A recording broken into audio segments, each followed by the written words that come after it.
지금 야당에서는 경찰청 수사구조개혁단의 팀장이 경찰인재원 교육센터장으로 갔다고 이게 좌천이다라고 하시는데, 저는 과거에 대검찰청 미래기획 형사정책 단장이었는데 법무연수원 그냥 평교수로 날아갔습니다. 뭐 센터장 이런 것도 아니었어요. 청와대 뜻을 거슬렸다는 그런 이유죠.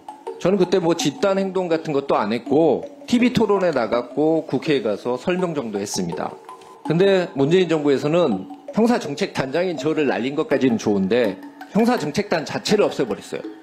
게다가 그 소속 검사들을 전부 대거 좌천을 시켰습니다. 우리가 일반적으로 장수를 날렸으면 되는 것이지 그 밑에 부하까지 이렇게 보복하는 것은 치졸하다고 표현을 하죠.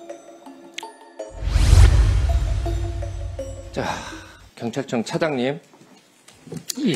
이번 경찰 인사에서 경찰국 신설에 반대한 경찰관들에 대해서 불이익을 줬다, 이런 비판이 있습니다. 아시죠?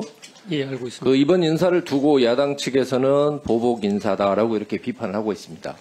자, 이런 논란은 과거에도 있었습니다. 자, 기억을 우리가 좀 살려볼게요. 과거 문재인 정부에 일어났던 일입니다. 넘겨주시죠. 계속 그냥 명단 보여드릴게요. 다음 명단. 예. 이 명단이 무엇이냐? 여당의 부정부패사범 수사하다가 보복 인사당한 검사들의 명단입니다.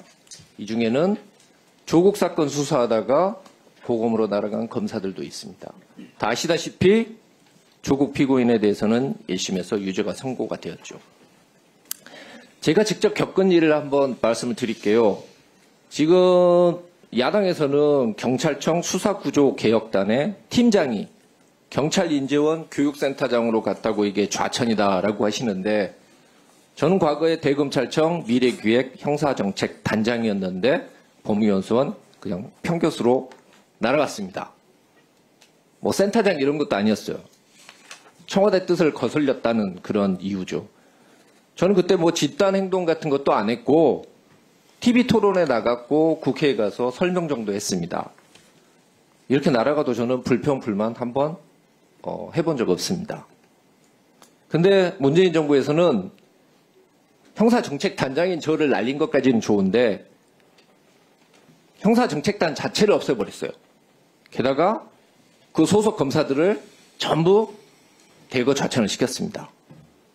우리가 일반적으로 장수를 날렸으면 되는 것이지 그 밑에 부하까지 이렇게 보복하는 것은 치졸하다고 표현을 하죠. 경찰청장 차장님. 예. 경찰국 신설에 반대한 것이 경찰의 독립성을 지키기 위한 것이다라는 주장에 대해서 많은 국민들이 선뜻 동의하지는 않습니다. 왜냐? 청와대 민정실에서 경찰 인사를 좌우하는 것은 괜찮고 행정안전부 산하에서 공식적으로 진행하는 것은 경찰 장악이다. 이런 주장은 누구도 동의하지 않을 것이라고 생각합니다. 하지만 차장님, 경찰 구성원도 국민의 한 사람이고 어떤 정책이든 반대할 자유는 있습니다. 아무리 공무원이라고 하지만 자신의 인사와 조직에 대한 변화, 그 부분에 대해서까지 우려를 전달하지 말라라고 하는 것은 저는 지나치다고 생각을 합니다. 문재인 정부에서 과거에 이런 보복 인사를 했을 때 넘겨주시죠. 반응이 뭐였냐? 인사권은 장관과 대통령에게 있다 라고 이야기를 했습니다. 윤석열 정부는 이런 이야기 안 할 것이라고 생각을 해서 당선된 것이라고 생각합니다. 공정한 인사를 하겠다고 약속을 했고요. 경찰국 설치 반대해서 모여서 회의했다는 거, 그 정도 가지고 인사로 보복을 하지 않을 것이라고 저는 생각하고요. 다음번 인사 때는 이런 우려가 나타나지 않도록, 그래서 문재인 정부와는 다르다라는 면모를 좀 보여주시기 바라겠습니다.